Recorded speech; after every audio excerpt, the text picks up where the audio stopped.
Hi again, Risa here, back with another episode of Ask Risa. This is my weekly video series where I discuss common wedding planning questions and problems that you might be having if you are trying to plan your own wedding.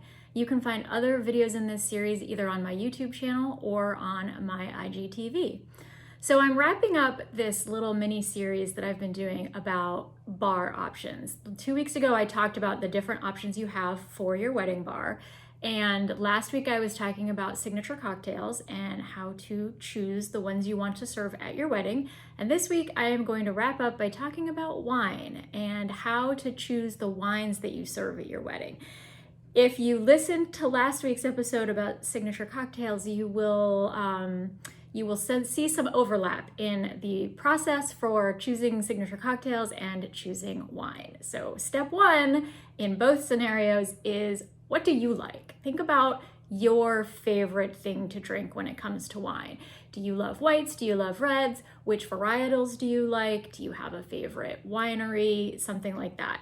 Your wedding is about you and your fiance. So always start every conversation or decision that you have to make with, what do you like? Because it should be about you. Yes, it's about your guests, but it's also about you. So think about what you like. That's always a great starting point. Generally speaking, you're going to want at least one white wine option and one red wine option. And it also doesn't hurt to have a sparkling wine option in there and rosé. A lot of people forget about rosé, but it is hugely popular, hashtag all day rosé. And it's also super food friendly. So is sparkling. Sparkling and rosé, and especially sparkling rosé, are exceptionally easy to pair with food. They pretty much go with everything. So that's another consideration to take into account when you're thinking about these wines, is what food are you serving?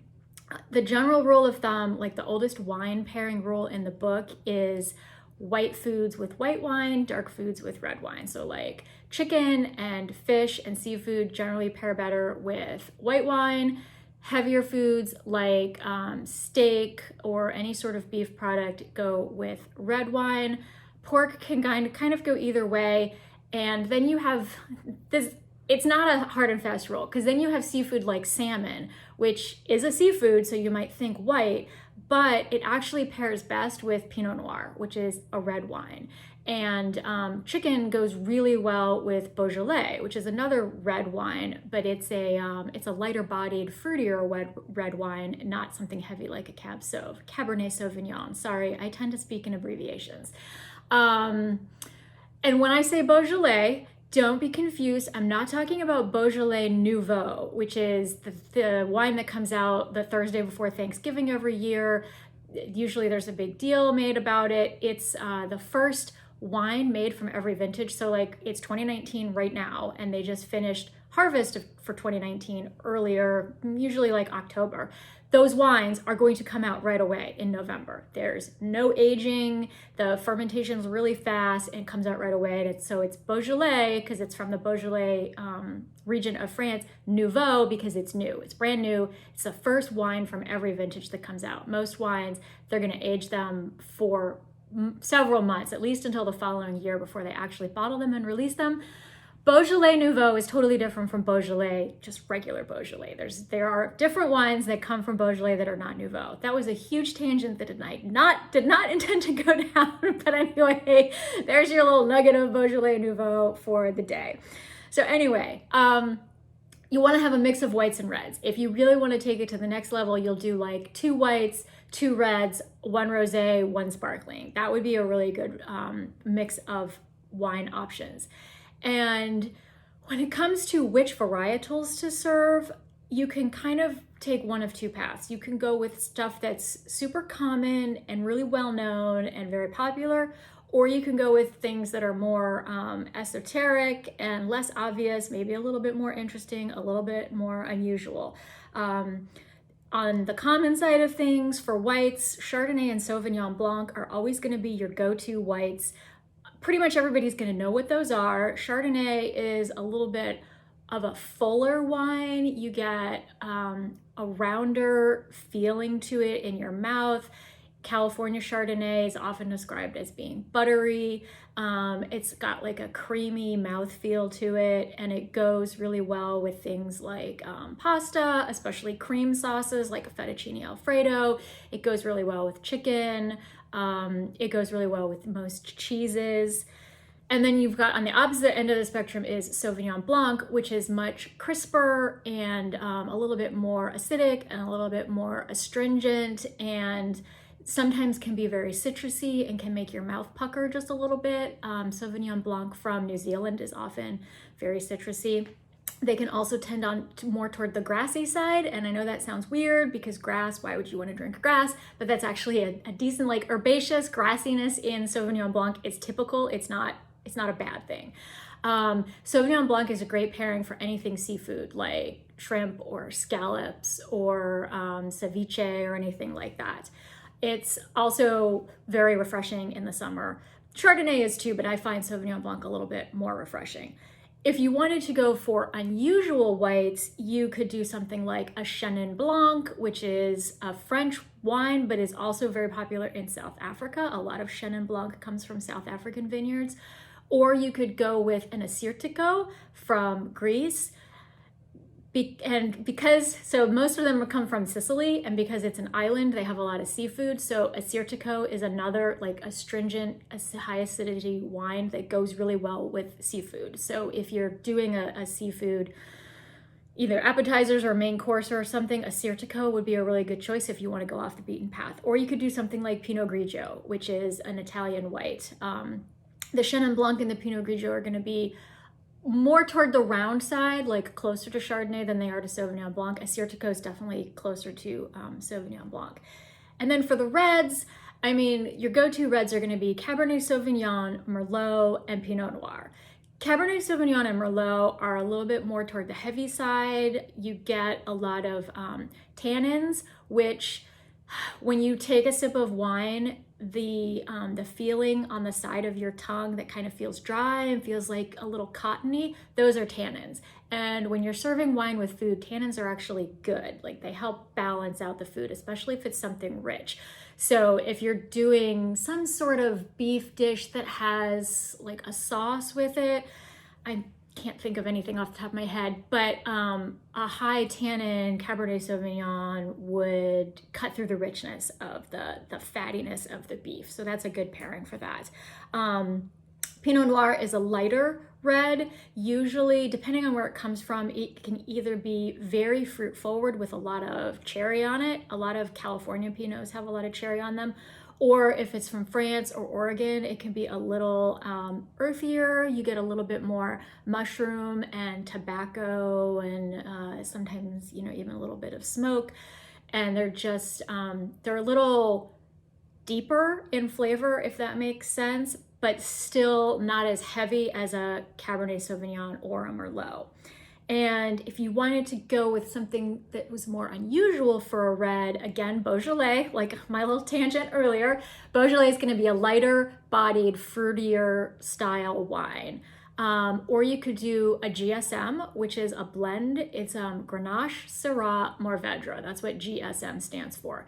And those are all grapes that are grown in the Rhone Valley of France. And so they are often blended together. So that's why it's called a GSM. Those three grapes, it's a Rhone blend.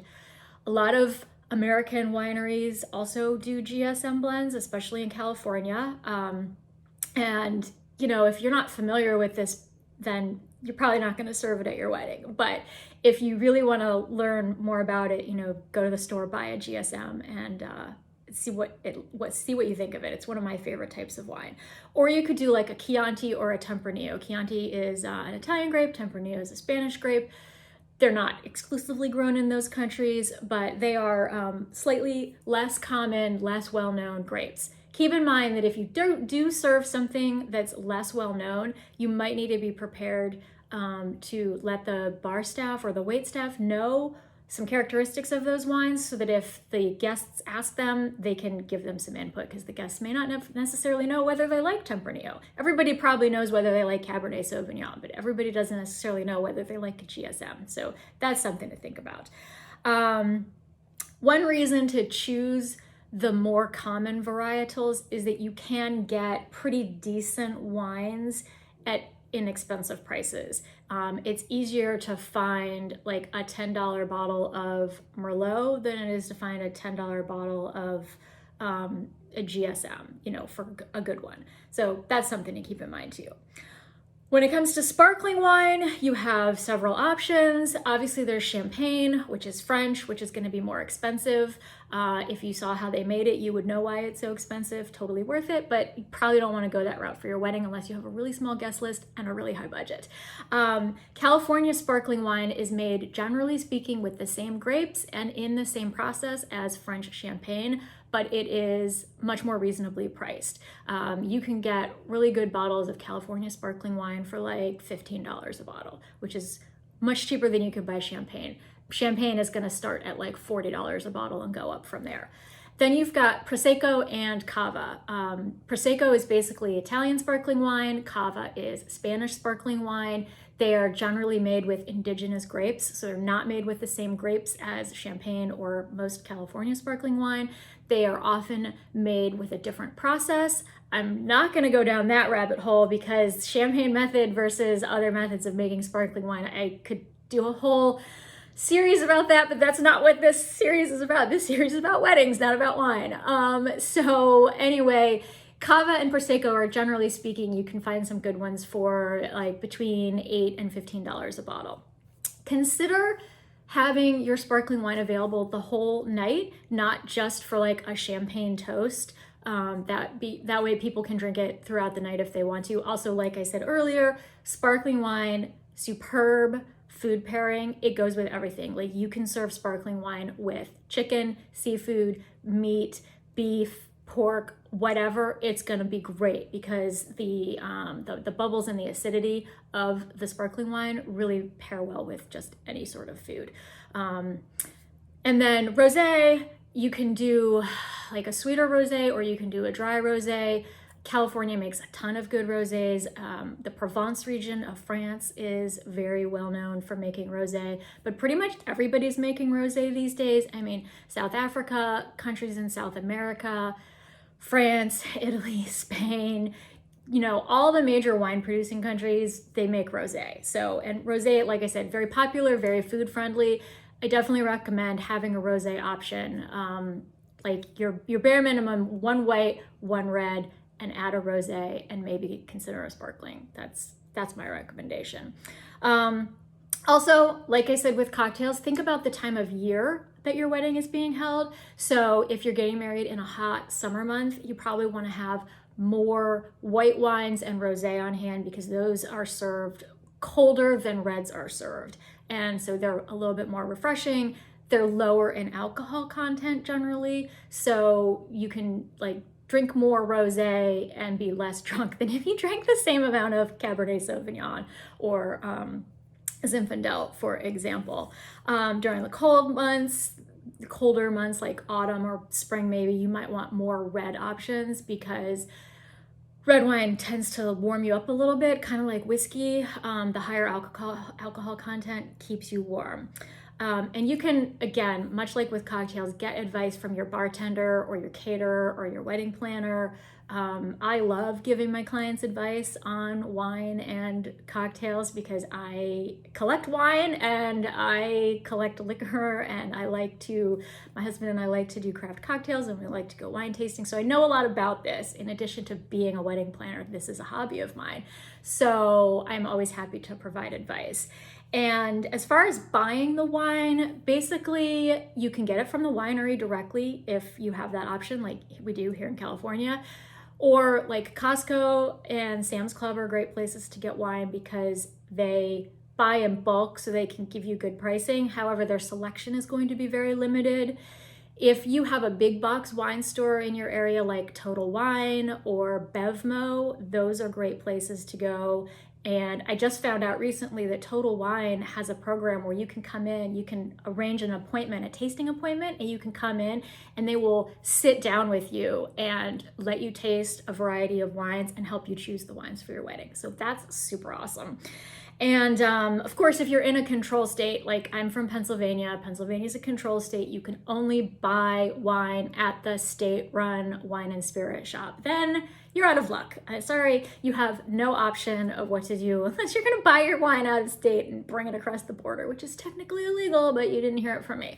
So anyway, that's what I have to say about wine. And once again, this video is super long. Sorry about that. Once I get started talking about wine, it's hard to shut me up.